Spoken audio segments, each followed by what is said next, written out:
You forgave them, and in that quiet decision, something inside you shifted in a way you didn't fully understand. Not relief, not peace, something subtler, something more dangerous, a small fracture in your perception of yourself. Because forgiveness, when given blindly, does not always cleanse. Sometimes it corrodes. Sometimes it teaches the world a lesson about you that you never intended to teach. That you can be hurt and still remain. That you can be disrespected and still offer access. That your boundaries are not walls, but suggestions. And the moment that lesson is learned, everything changes. You were told forgiveness is strength, that it makes you bigger, wiser, more evolved than those who hurt you. And in some cases that is true. But there is a version of forgiveness that is not strength. It is surrender disguised as virtue. It is the quiet negotiation you make with your own dignity to avoid the discomfort of loss. Because let's be honest, when you forgave them, it wasn't just about them. It was about what you were afraid to lose, the time you invested, the identity you built around them, the version of yourself that existed in that connection. Forgiveness became a way to delay the collapse of something you knew was already broken. The ancient Stoics never preached blind forgiveness. They preached clarity. Marcus Aurelius did not walk through betrayal with naive compassion. He walked through it with precision. He observed human behavior as it is, not as he wished it to be. And he wrote, almost coldly, that when someone acts unjustly, it is because they are governed by ignorance or vice, but that does not mean you must keep them close. Understanding someone is not the same as allowing them continued access. That distinction is where most men fail. They confuse empathy with permission. Think back to the moment you forgave them. Not the words, the feeling. There was hesitation there, wasn't there? A quiet resistance in your chest. A voice that didn't shout, but whispered something uncomfortable. Something like, "This isn't right." But you silenced it. You overruled your own instinct in favor of maintaining harmony. And in doing so, you committed a betrayal that is rarely discussed. The betrayal of self-alignment. Because every time you override your internal signal to protect an external connection, you weaken your authority over your own life. Seneca warned that we suffer more in imagination than in reality. But what he understood, and what most ignore, is that we also suffer when we refuse to accept reality as it is. When someone shows you exactly how they calculate your value, and you respond by rewriting their behavior into something softer, something more acceptable, you are not being compassionate. You are being strategically blind. You are editing reality to preserve comfort. And comfort in these situations is often the most expensive illusion you can afford. There are betrayals that happen in heat, moments of anger, confusion, weakness. Those can be understood, sometimes even repaired. But there are other betrayals that are not emotional. They are deliberate, structured, thought through. The person didn't lose control, they maintained it. They navigated the situation with awareness, choosing each step with intention. They knew what it would do to you. They anticipated your reaction, and they moved forward anyway. That is not a mistake. That is a decision. And when you forgive a decision like that, you are not restoring trust. You are rewriting the consequences. The problem is not that you forgave them. The problem is what your forgiveness communicated. Because human beings, despite what they say, do not learn primarily through words. They learn through outcomes. If someone crosses a line, and the result is that they are still in your life, still benefiting from your presence, still receiving your time, your energy, your attention, then the system registers something very simple. The line is flexible. And once a line is flexible, it is no longer a boundary. It is a decoration. Epictetus spoke about control in a way that most people misunderstand. He said that you must distinguish between what is within your control and what is not. But here is the deeper layer. What you tolerate becomes part of what you control. Not in the sense that you control others, but in the sense that you define the environment you exist within. If you allow betrayal to coexist with intimacy, then you are constructing a reality where instability is normal, where respect is optional, where trust is conditional, not structural. And slowly, without noticing, you begin to change. You become more alert, more cautious. You start reading between lines that were never there before. You question tone, timing, intent. You become a strategist in your own personal life, constantly calculating risk, not because you are paranoid, but because something in you remembers.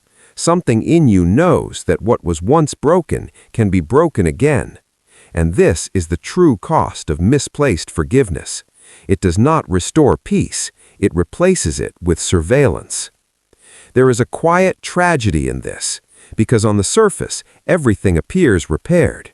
The conversations resume, the connection continues, the illusion of normalcy returns. But beneath that surface, something fundamental has shifted. The innocence is gone, the ease is gone, and you find yourself investing more energy in maintaining the relationship than the relationship gives back. You become the stabilizer, the one who adjusts, the one who absorbs, the one who forgives again and again and again. And this is where the real danger begins, not in the initial betrayal, but in the pattern that follows. Because once a person learns that your forgiveness is predictable, it becomes part of their calculation. Not consciously, perhaps, but behaviorally. They begin to move with a certain confidence, a subtle assumption that no matter what happens, the system will reset, that you will process it, rationalize it, and eventually return. And when that assumption solidifies, respect quietly exits the structure. You don't notice it immediately. Respect rarely leaves dramatically. It fades, in tone, in effort, in how seriously your presence is taken, in how carefully your boundaries are considered. And by the time you feel it clearly, it has already been gone for a while. What remains is a version of the relationship that looks familiar, but feels different, thinner, less anchored, more fragile. And yet you stay, because leaving now would require admitting that forgiveness did not fix what you thought it would. This is the psychological trap. Forgiveness becomes an investment you feel compelled to justify. You've already endured the pain, already made the decision to move forward, already told yourself that this was growth, maturity, strength. To reverse that now feels like failure, like you miscalculated, like you were wrong.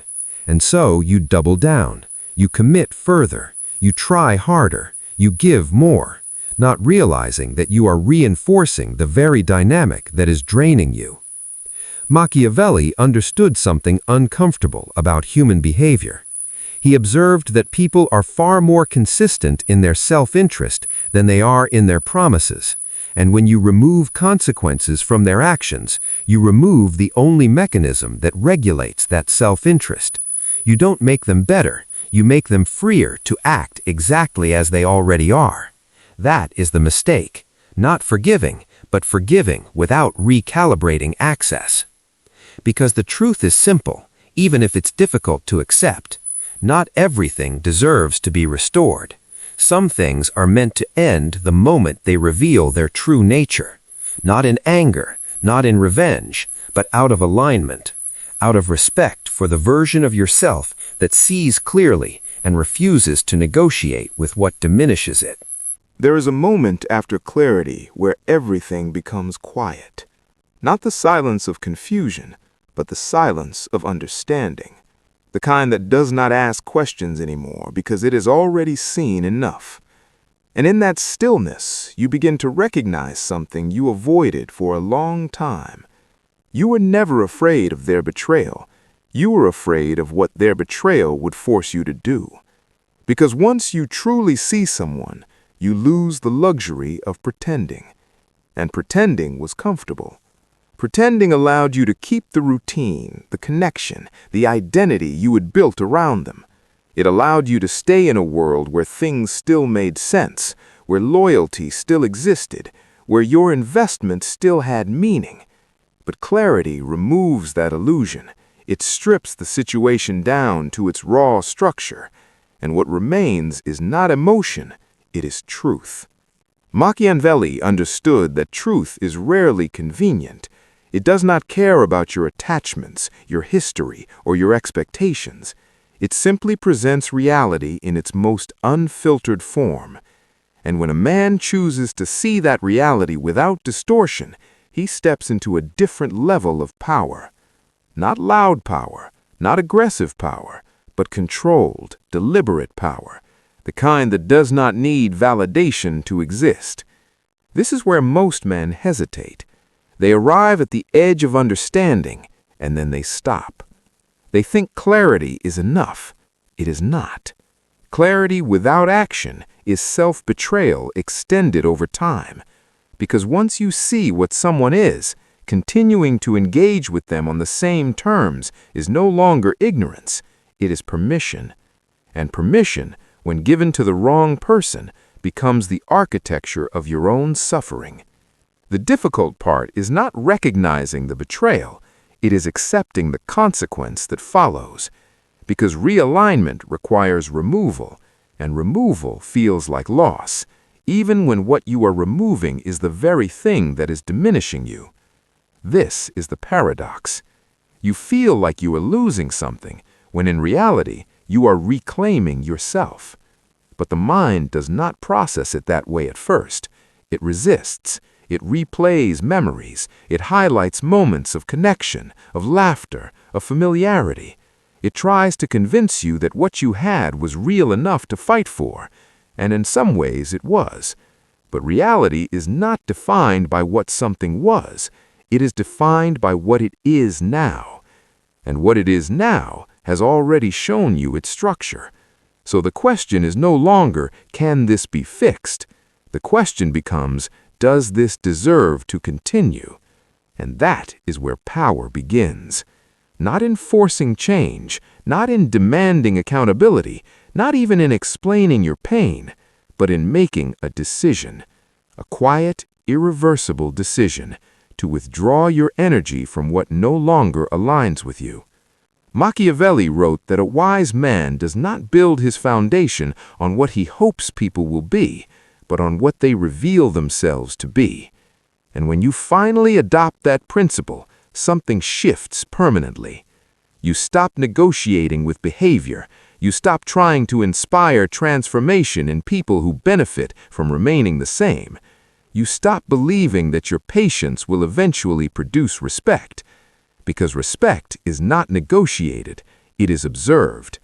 And once it is lost, it rarely returns in its original form. This is why forgiveness in these cases becomes dangerous, not because forgiveness itself is wrong, but because it is misapplied.